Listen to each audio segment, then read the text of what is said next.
Assalamualaikum warahmatullahi warahmatullahi wabarakatuh. wabarakatuh. Sebelum kita mulai, alangkah baik kita perkenalan dulu nggak sih? Iya dong, karena tak kenal maka tak sayang. Maka dari itu, perkenalkan kami dari kelompok Astra. Di sini ada saya sendiri Kayla dan teman saya. Anya, pada hari ini kita mau bicarain apa sih, Kai? Di podcast kali ini kita bakal ngebahas tentang self-sabotage. Betul banget. Nah, kamu bisa jelasin nggak sih apa itu self-sabotage? Self-sabotage atau sabotase diri itu adalah ketika kita punya cara berpikir yang bisa merusak dan menghalangi diri kita untuk mencapai cita-cita serta tujuan. Self-sabotage juga bisa menghalangi kita untuk mencoba hal baru. Nah, bener banget tuh. Iyanya, definisinya udah nih. Biasanya ada penyebabnya dong. Cobanya apa aja sih penyebab self-sabotage? Nah, kalau penyebab dari self-sabotage ini, antara lain bisa pola asuh orang tua, trauma masa lalu, cara adaptasi untuk menghadapi masalah, dan juga cara untuk kita menghindari konflik. Wah, kalau dilihat-lihat nih, pola asuh kita pas masih kecil tuh sangat berpengaruh ya ke kita untuk menghadapi masa dewasa dan dunia nyata. Iya, Kai, benar. Nah, kan kita udah lihat nih ya, definisi sama penyebabnya. Kira-kira kamu punya nggak sih contoh atau bahkan pengalaman tentang self-sabotage? Aku ada pengalaman pribadi nih. Jadi, aku itu di sekolah ikut ekskul public speaking, yang dimana ekskul ini berbanding terbalik sama pribadi aku yang nggak suka banyak ngomong di depan banyak orang. Tujuan aku ikut juga kan supaya aku pinter gitu ngomong di depan banyak orang. Ceritanya tuh dari semester 1, pembina ekskul sering banget ngirimin info-info lomba ke grup ekskul. Nah, dari semester 1 juga aku tuh udah ada niatan buat ikut lomba-lomba itu. Cuman aku kayak minder karena nggak banyak pengalaman, terus aku juga kayak ngerendahin diri sendiri, terus kayak takut buat ikut, dan akhirnya aku punya pemikiran buat nunda ikut lomba tuh di semester 2 aja deh gitu kan. Terus sekarang pas udah semester 2 malah nyesel karena nggak ikut lomba dari awal gitu. Sayang banget gak sih ya? Iya, sayang banget. Itu jadi banyak kehilangan ya kesempatan-kesempatan yang bagus. Banyak banget kan makanya. Kalau dari kamu sendiri ada nggak sih pengalaman gitu? Kalau aku sendiri sih lebih ke hampir menjadi korban dari self-sabotage. Jadi itu di awal semester 2 ada dibuka pendaftaran untuk OSIS. Aku tuh awalnya kayak nggak mau gitu, soalnya dulu waktu SMP aku sempat daftar, tapi nggak keterima. Terus dengar mungkin karena ini, mungkin karena itu. Terus jadi akhirnya nggak mau deh, terus ngapain gitu.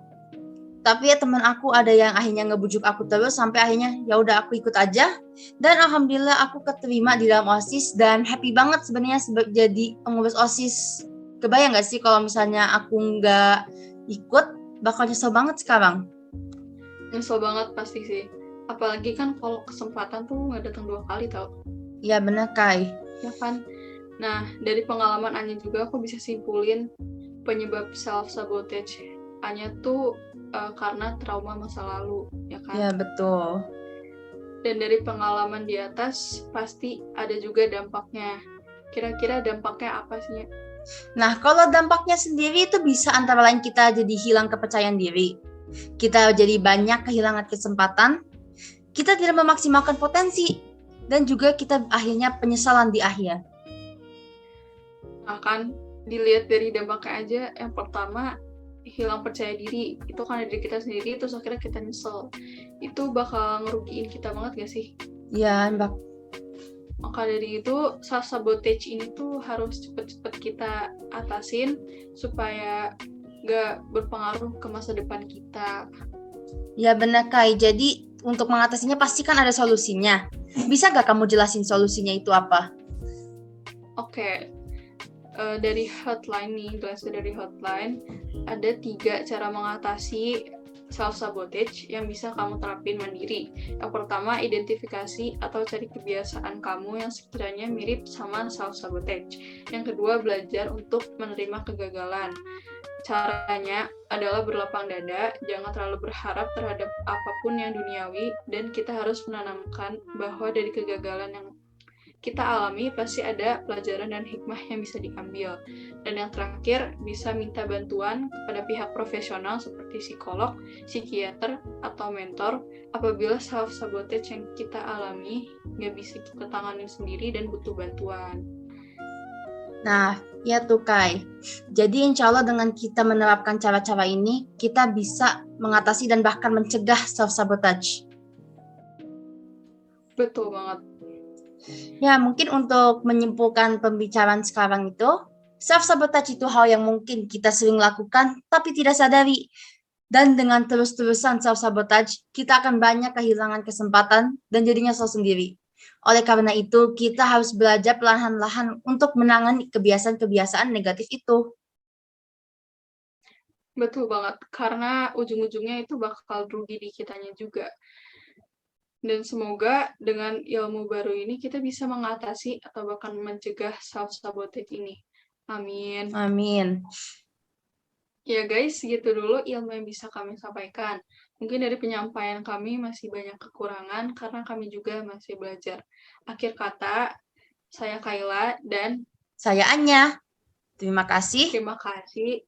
Wassalamualaikum warahmatullahi wabarakatuh. wabarakatuh.